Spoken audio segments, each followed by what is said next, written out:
இந்த அரசு ரொம்ப சிறந்த அரசு இல்லை. முதலில் இந்த அரசு போக்கப்பட வேண்டும் என்கின்ற நிலைப்பாடு எடுக்கின்றவர்கள் எல்லாம் பாஜக இதுதான் வாய்ப்பு, கொஞ்சம் துன்பப்படுகிறவன் மிரண்டு போய் நிற்கின்றவனை நாம் அரவணைப்பதன் மூலம் நம்முடைய அணிக்குள் கொண்டு வந்து விடலாம் என்று பாஜக நம்புகிறது. எடப்பாடியாரே வருக வருக என்று விஜய் அன்பர்கள் சூரட்டி இருக்கிறார்கள். எடப்பாடியோடு சேர்வது நல்லது என்று தொண்டர்கள் விரும்புகிறார்கள் என்பது வெளிப்படையாக. ராகுல் காந்தி ஸ்டாலினிடம் விஜயிடம் பேசுகிறேன் என்று சொல்லிவிட்டு தான் பேசினாராம். அந்த சுதந்திரம் கூட ஒரு அகில இந்திய தலைவருக்கு இல்லையா? கூட்டணி யாரோடு சேர்வது? இப்பொழுது பிஜேபி உங்களுக்கு தடை, பாசிஸ்ட் கட்சி என்று சொல்லி நீங்கள் பழகி இருக்கிறீர்கள். சிறுபான்மை வாக்கு டோக்காக 8 மணிக்கே விழுகிறது திமுகவுக்கு, அது புடுங்கப்பட்டு விடும்.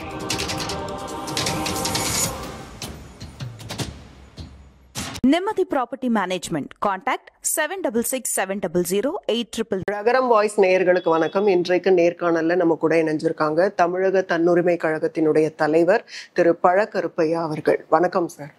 அதாவது சிபிஐ விசாரணை வேணும்னு சொல்லி தாவேகா தரப்புல உச்சநீதிமன்றத்துல மனு தாக்கல் செஞ்சிருக்காங்க. ஸோ இந்த சிபிஐ விசாரணை அப்படிங்கிறது தேவைதானா? அந்த அளவுக்கு கரூர் விஷயத்துல விவகாரங்கள் அந்த அளவுக்கு சிபிஐ தான் கண்டுபிடிக்கணுங்கிற அளவுக்கு உள்ள விஷயங்கள் இருக்கா? சிபிஐ மாநில அரசுக்கு கட்டுப்படுகின்ற அமைப்பு இல்லை. லோக்கல் போலீஸ் மாநில அரசு விரும்பியபடியெல்லாம் ஆடும். அதனாலே எப்பொழுதும் மாநில அரசுக்கு எதிரானவர்கள் சிபிஐ கேட்பார்கள். அவர் நினைக்கிறார் நமக்கு சார்பாக இருக்கிறார்கள் பிஜேபி இப்பொழுது, ஆகவே சிபிஐ விசாரணை வருவதன் மூலம் நமக்கு இந்த எதிர்போக்கு இல்லாமல் இருக்கும், சார்பா தீர்ப்பு வரும் அப்படின்னு நினைக்கலாம். ஆனால் மத்திய அரசாங்கத்துக்கு கட்டுப்பட்டது தான் சிபிஐ, மாநில அரசாங்கத்துக்கு கட்டுப்பட்டது தான் நம்முடைய உள்ளூர் போலீஸ். இவர்களெல்லாம் சிபிஐ மாநில அரசாங்கம் கட்டுப்படாது. அதனால மாநில அரசுக்கு எதிராக இருக்கிறவர்கள் சிபிஐக்கு போகிறார்கள். இதுதான் அதனுடைய தன்மை. ஆனால் யாரும் ரொம்ப நேர்மையாக செய்வது என்பது இல்லை என்பதனால தானே இதை விட்டு அது, அதை விட்டு இது என்று நாம் பேச வேண்டிய நிலைமை. இப்ப கரூர்ல என்ன ஆக்சுவலா நடந்ததுங்கிறத கொண்டு வர நான் என்ன சொல்றேன், ஒரு கோர்ட்டே ஒரு நபர் கமிஷன் ஒன்றை நியமித்திருக்கிறது, ஒரு பெரிய போலீஸ் அதிகாரியை நியமித்திருக்கிறார். ஆகவே அவர் தனக்கு துணையாக பல பேரை வைத்துக் கொண்டு விசாரணையில் இறங்கியிருக்கிறார். அந்த அருணா என்கின்ற அம்மையாரை மாநில அரசு ஓய்வு பெற்ற நீதிபதியை விசாரணைக்காக போட்டிருக்கிறார். ஆகவே அவர் ஒன்று. ரெண்டாவது, கோர்ட் நியமித்திருக்கிற இந்த அதிகாரி, இவர்கள் உண்மையை கொண்டு வர போதுமானவர்கள் தான்.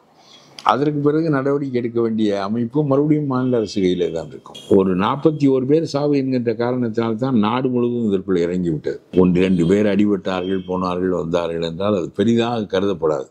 41 பேருடைய சாவு, 80 பேர் காயப்பட்டது என்பது பெரிய அதிரத்தக்க ஒரு செய்தி. இது ஒரு மேன்மேட் அப்படின்னு சொல்லும் போது, அப்போ மேன்மேடுங்கும் போது அப்போ விஜய் வந்ததுனாலதான் இது நடந்துச்சு அப்படிங்கும் போது விஜய் தான் பிரதான. இல்லை, என்னுடைய கருத்து விஜய் அறிந்து செய்த குற்றவாளி இல்லை.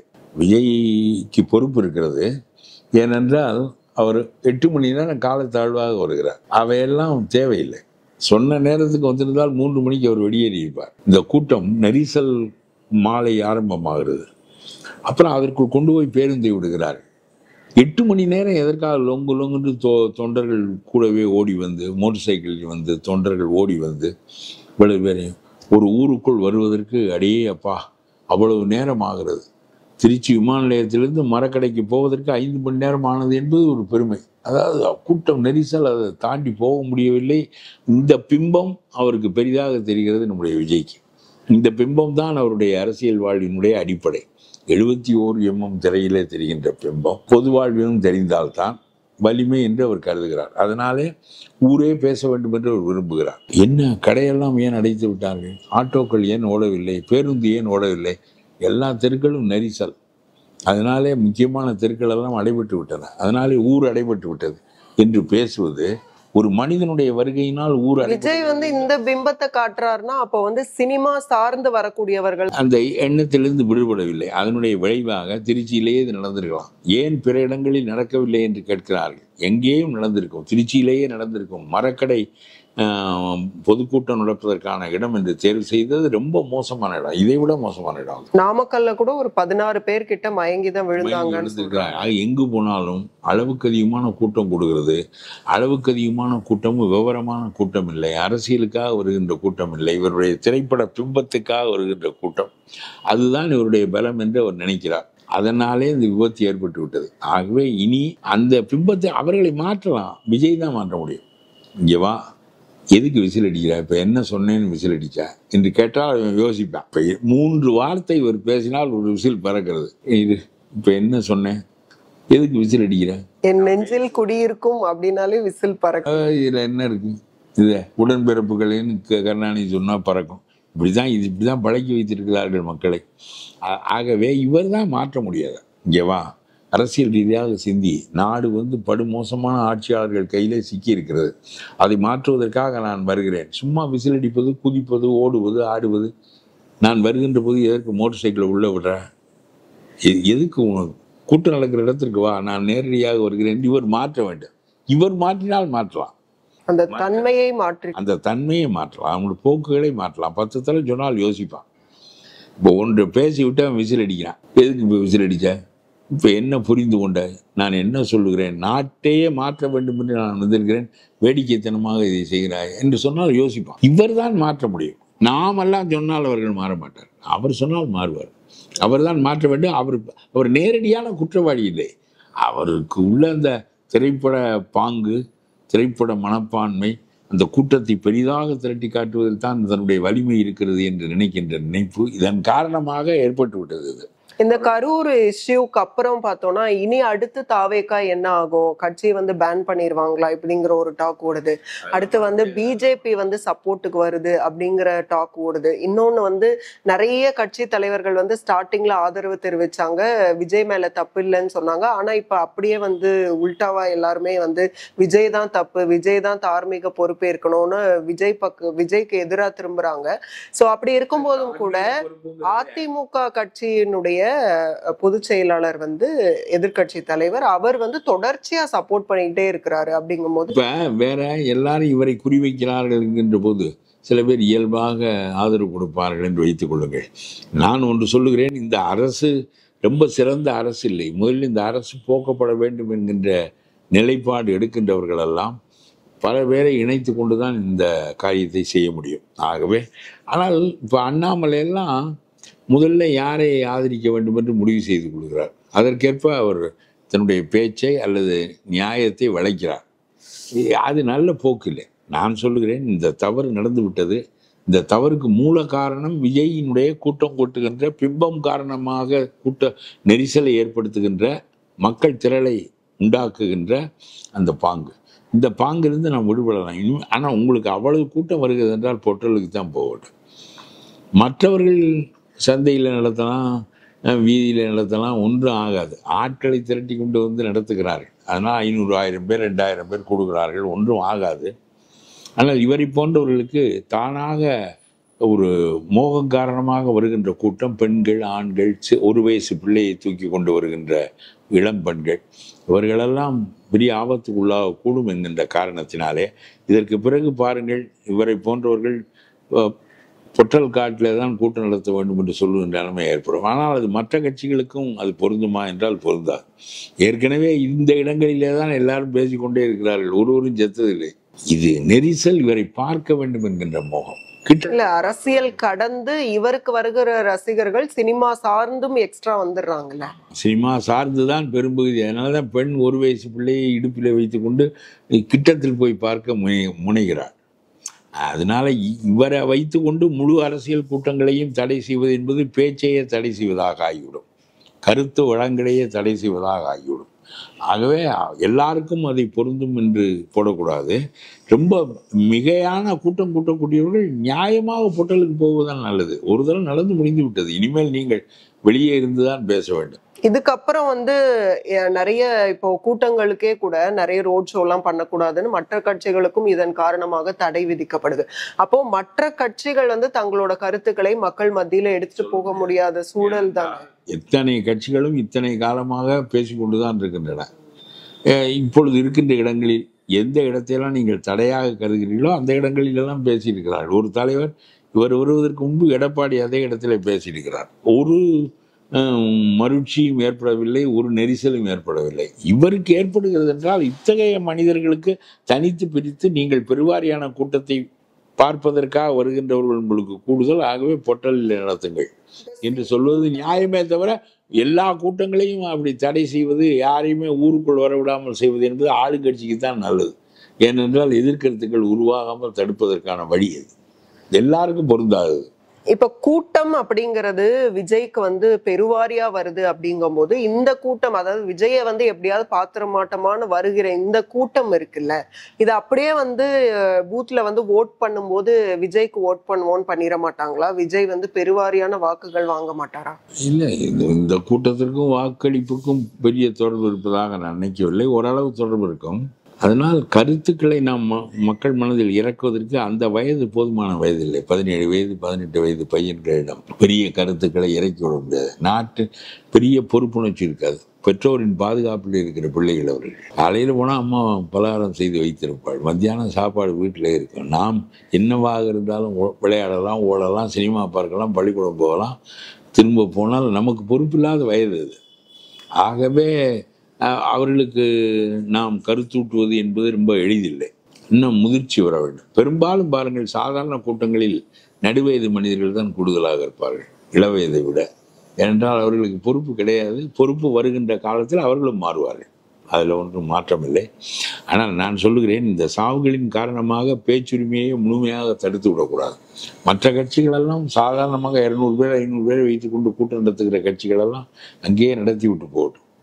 உங்களுக்கு நெரிசல் வரும் என்றால் நடத்துகின்ற மனிதன்தான் வருகின்ற மனிதர்களின் எண்ணிக்கையை சொல்ல தெரிந்தவன். ஆகவே இது விஜய் மாதிரி மனிதர்களுக்கு வேறாகவும் மற்ற கட்சிகளுக்கு வேறாகவும் தான் இருக்க வேண்டுமே தவிர அவரை காட்டி இவர்களையும் பேச விடாமல் தடுத்து விடுவதன் மூலம் கருத்து பரப்பல் நின்றுவிடும். ஜனநாயகத்தினுடைய மூச்சு அதுதான். இந்த விவகாரத்துல பாஜகவோட ரோல் என்னவா இருக்கு? பாஜக இதுதான் வாய்ப்பு. கொஞ்சம் துன்பப்படுகிறவன், மிரண்டு போய் நிற்கின்றவனை நாம் அரவணைப்பதன் மூலம் நம்முடைய அணிக்குள் கொண்டு வந்து விடலாம் என்று பாஜக நம்புகிறது. விஜய் ஒருவேளை பாஜகவோட கூட்டணி வைப்பாரா? ஏன்னா நிறைய விமர்சனங்களை பாஜக மேலதான் வச்சிருக்கிறார். அதனால ஒரு பாசிஸ்ட் கட்சி என்று சொல்லிவிட்டு அந்த கட்சியோடு சேருவது என்பது எளிதில்லை. நான் அதனால இதற்கு ஒரு புதிய போக்கு ஒன்று சொன்னேன். அதாவது பிஜேபியும் அதிமுகவும் இப்பொழுது இருக்கிறது. ஒன்றாக இருப்பதற்கு காரணம் விஜயோடு சேர வேண்டும் என்றுதான் அவர்கள் விரும்பினார்கள். ஒரு சமயச்சார்பற்ற கூட்டணியை உருவாக்க வேண்டும் என்றுதான் எடப்பாடி விரும்பினார். இணங்கவில்லை என்ற பிறகு குதிரை கிடைக்கவில்லை என்றால் கழுதியில் ஏறுவது போல பிஜேபியோடு சேர்ந்து கொள்கிறார். பிஜேபியினுடைய பெரிய குறைபாடு என்ன என்றால் அது மதச்சார்புள்ள கட்சி. ஒரு மதத்திற்கு சார்பும் இன்னொரு மதத்திற்கு எதிர்ப்பும் உள்ள கட்சி. அதனாலே மாற்று மதத்தினர் இவர்களை பகையாக கருதுகிறார்கள். அப்படி 12% வாக்குகள் இந்த நாட்டில் இருக்கின்றன.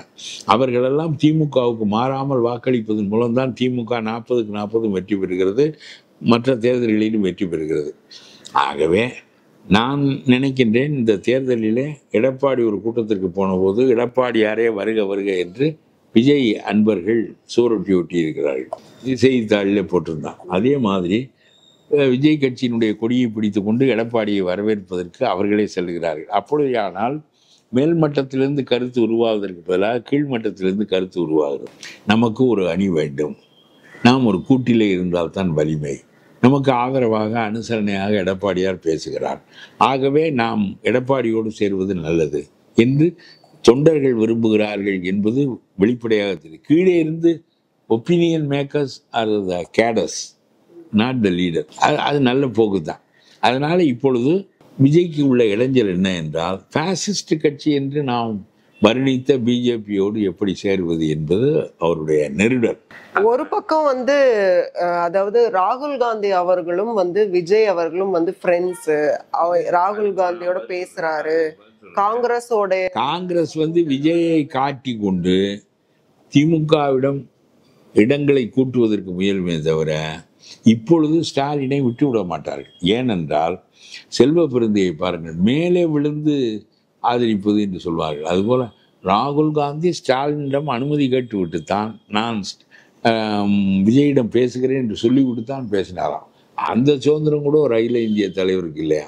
இந்த ஸ்டாலினை தாண்டி அவரால் நிற்க முடியாதான்? செல்வ பெருந்தகை சொல்லுகிறார், இவர்களெல்லாம் திமுகவினுடைய ஊதுகுழல்கள், இவர்களுக்கெல்லாம் கட்சி வளர்ப்பதெல்லாம் முக்கிய நோக்கம் இல்லை. நாம் தலைவராக இருக்கிறோம், ஆளுங்கட்சியினுடைய அனுசரணை. அவர் மீது ஏகப்பட்ட வழக்குகள் இருக்கின்றன. இல்லாவிட்டால் செல்வ பெருந்தகை குதிரை எடுத்து விடுவார்கள். சரி, எல்லாம் அவர்களுக்கு நடக்கிறது. தலைமைக்கும் முடிப்பு வருகிறது, பொன்முடிப்பு வருகிறது, கட்சிக்கும் வருகிறது, எல்லாருக்கும் வருகிறது, இடங்கள் கிடைக்கிறது. நாம் ஒன்றும் பாடுபட வேண்டாம், 10-20 இடங்களை வாங்கி கொண்டு சிதம்பரம் மாதிரி 4 பேர் எம்பி ஆனால் மந்திரி ஆகி விடலாம் என்று அந்த கட்சியை கெடுத்து நாசப்படுத்தி வைத்திருக்கிறார்கள். ஆகவே செல்வ பெருந்தகை எம்பிக்கள் கூட்டத்தை கொண்டு போய் அறிவாலயத்தில் நடத்துகிறார்கள். காங்கிரஸ் எம்பிக்கள் கூட்டத்தை எங்கேயாவது செய்வானா? இவனுடைய கட்சி கூட்டத்தை இவனுடைய அலுவலகத்தில் நடத்த வேண்டும். இந்த தலைவர்கள் பேச வேண்டும். அதை விட்டு ஸ்டாலின் பேசுகிறார் திமுக எம்பிக்களிடம், அறிவாலயத்தில் கூட்டி வைத்து பேசுகிறார். இதற்கு மாநில தலைவரும் போய் உடன் இருக்கிறார், இதற்கு ஆதரவு தெரிவிக்கிறார் என்று சொன்னால் இவர்களெல்லாம் ஊதுகுழல்கள், விலை போனவர்கள், they are paid servants. அதனாலே இவர்கள் பேசுவதை விட்டு விடுங்க. இப்பொழுது ராகுலுடைய மனநிலை என்னவாக இருக்கும் என்றால், பாராளுமன்றத்தில் நமக்கு இந்த 40 பேரும் தேவைப்படுகிறார்கள் கூச்சலிடுவதற்கு, பாராளுமன்றத்தின் போக்கை திசை திருப்புவதற்கு கூட்டம் வேண்டும். ஆகவே இப்பொழுது ஸ்டாலினை விட்டு அவர் போக மாட்டார். விஜய்க்கு வாழ்த்து தெரிவிப்பதும் பேசுவதும், அல்லது இவர்கள் விஜயிடம் போய் சேருவோம், கூட இடங்கள் கிடைக்கும் என்று சொல்வதும் திமுகவிடம் பேர ஆற்றலை கூட்டிக் கொள்வதற்காகத்தான். 25 இடங்களிலிருந்து 40 இடங்களாக வாங்குவதற்கு அது ஒண்ணுதான். விஜயை பயன்படுத்துவார்களே தவிர அவர்கள் விஜயிடம் வரமாட்டார்கள் என்பது என்னுடைய கருத்து. விஜயுமே இதை தெரிஞ்சுக்கணுமா? விஜய்க்கு அது புரிய வேண்டும். விஜய் விரும்புகிறார். ஒருவேளை காங்கிரஸ் வந்து விட்டால் இன்னும் சில கட்சிகளை இழுக்கலாம், பிறகு நம்முடைய தலைமை வலுப்பெறும் என்று நினைக்கிறார். காங்கிரஸ் வந்தால் எவ்வளவு இடங்கள் கேட்பான், இவர்களுக்கு பாதியாக நிற்பான் என்பதெல்லாம் ஒரு பக்கம் இருக்கட்டும். இப்பொழுது அது நடக்காது என்பதுதான் என்னுடைய கருத்து. அதனாலதான் பிஜேபி உள்ளே நுழைந்து பார்க்கிறான்.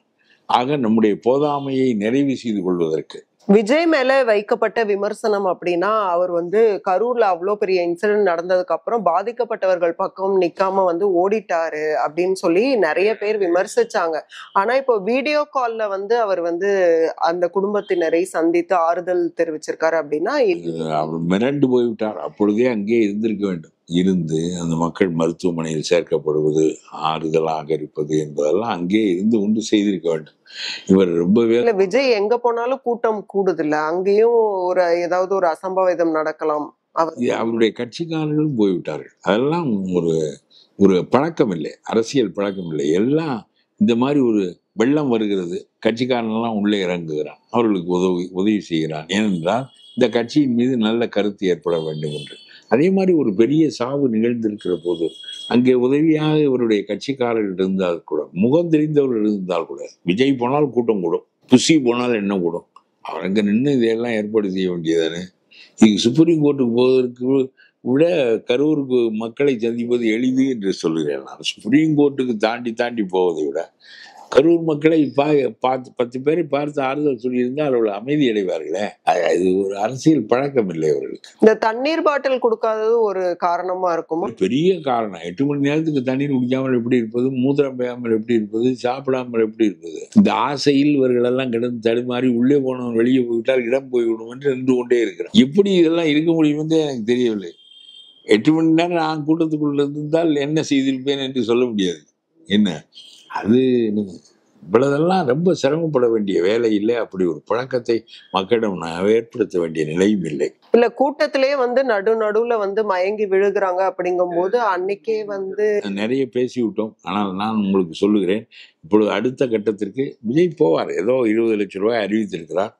ஆகவே 10 லட்சம் ரூபாய் அரசாங்கமே கொடுக்குற போது நம்மால் ஏற்பட்டது, ஆகவே கூடுதலாக கொடுக்க வேண்டும் என்பது பெருந்தன்மையான தொகைதான். ஆகவே ஒரு போய் இருந்து மக்களை அழைத்து கொடுக்கக்கூடும். ஒரு நாளைக்கு எப்படி ஏற்பாடு செய்து கொண்டு போகிறார் என்று எனக்கு தெரியவில்லை.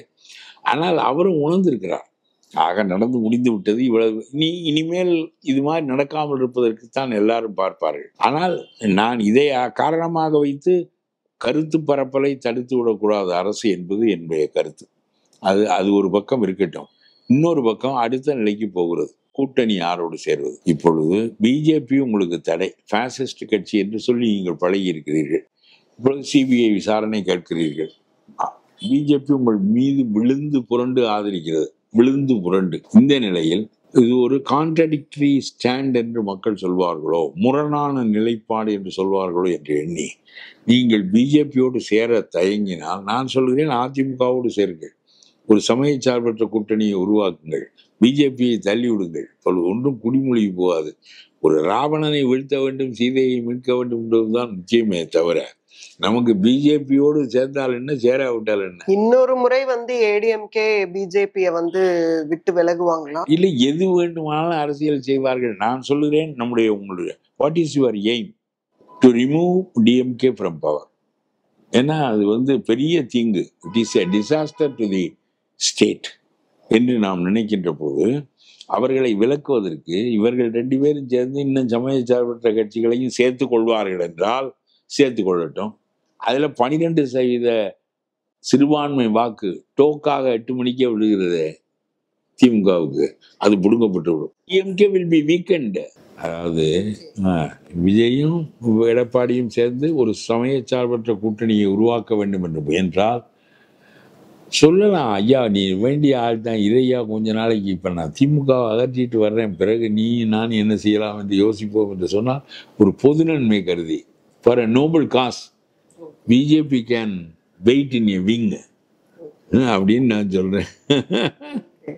அடுத்ததா செந்தில் பாலாஜி அவர்களுடைய கேஸ் ஏன் அமைச்சராக தொடரக்கூடாது அப்படின்னு அவங்க தரப்புல மனு கொடுக்கப்படுது. அமைச்சராக தொடர ஏன் கூடாது என்பதற்கு சுப்ரீம் கோர்ட் தெளிவாக சொல்லியிருக்கிறது. கபில் சிபல் ஒரு மனு தாக்கலை செய்துவிட்டு அந்த மனுவை திரும்ப பெற்று கொண்டு விட்டார். அதாவது அரசியல் சாசனப்படி ஒருவனுடைய குற்றம் மெய்ப்பிக்கப்படாத நிலையில் அவனுடைய இறுதி தீர்ப்பு, அடுத்தடுத்த கோர்ட்டுக்கு அவர்கள் போவார்கள் இல்லையா, அதனால் இறுதி தீர்ப்பு என்பது கடைசி தீர்ப்பு. அத்தகைய நிலை ஏற்படாத வரையிலும் அவனுடைய மந்திரி பதவியை பிடுங்குவது என்பது அவனுடைய அடிப்படை உரிமையை பிடுங்குவதாகும் என்று கபில் சிபல் சொன்னார். இவர்கள் சொன்னார்கள், அவர் கோர்ட் ரொம்ப நன்றாக அதை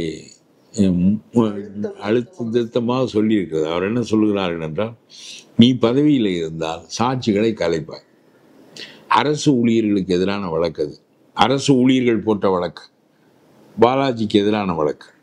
ஆகவே ப்ராசிக்யூட்டரை பிடித்து இழுப்பாய். 2000 சாட்சிகளை இந்த வழக்குக்கு நம்முடைய தமிழ்நாடு அரசு ஏற்படுத்தியது. சுப்ரீம் கோர்ட் கேட்டது, 20 வருஷத்துக்கு வழக்கு நடத்த வேண்டும் என்பது உங்களுடைய எண்ணமா என்று கேட்டது. எவனெல்லாம் குற்றம் சுமத்தியவனோ பாலாஜி மீது அவனெல்லாம் சாட்சி பட்டியலில் பெருக்கப்படுகிறான். அவனை குற்றவாளி என்று இவர்கள் பதிவு செய்தார்கள். லஞ்சம் கொடுத்த குற்றவாளியா? ஏன்யா குத்துப்பட்டவன் பாதிக்கப்பட்டவனா, குத்துப்பட்டவனும் குற்றம் செய்தவனா? அவன் என்ன விரும்பியா அவனுக்கு லஞ்சம் கொடுத்தான்? கோர்ட் சொன்ன பிறகு அது அடங்கியது. இப்படி எது வேண்டுமானாலும் மாநில அரசுகள் செய்யும். இத்தகைய நிலையில் உனக்காக, ஏனென்றால் நீ போர்த்தலுக்கு 10 ரூபாய் வாங்கி தருகிறாய் என்பதற்காக அவர்கள் உனக்கு, அதாவது இருக்கிறதுலேயே நல்ல கறவைக்காரன் செந்தில் பாலாஜி தான் என்று அவர்கள் வைத்திருக்கிறார்கள். எந்த மாட்டிலும் கறக்காத மாட்டிலும் கலந்து விடுவார், காளை மாட்டில் கூட கலந்து விடுவார் என்று அவர்கள் கருதுகிறார்கள். அதனாலே உடனே அவரை சிறையிலே மந்திரியாக்குகிறார்கள், வெளியே வந்தவுடன் மந்திரியாக்குகிறார்கள். அவர் பாட்டிலுக்கு 10 ரூபாய் பெற்று தருகிறார். இப்படிப்பட்ட ஒருவர் பதவியிலே இருந்தால் சாட்சிகள் கலைக்கப்பட்டுவிடும் என்று அஞ்சுகிறார்கள். அதனாலே நீதிமன்றத்தில் ஒன்று நீ மந்திரியாக இல்லாவிட்டால் ஜெயிலில் இரு என்று சொன்ன பிறகுதான் நான் வெளியேயாவது இருக்கிறேன், மந்திரி பதவி இல்லாமல் இருக்கிறேன் என்று அவர் முடிவு செய்து கொண்டு வெளியே வந்தார்.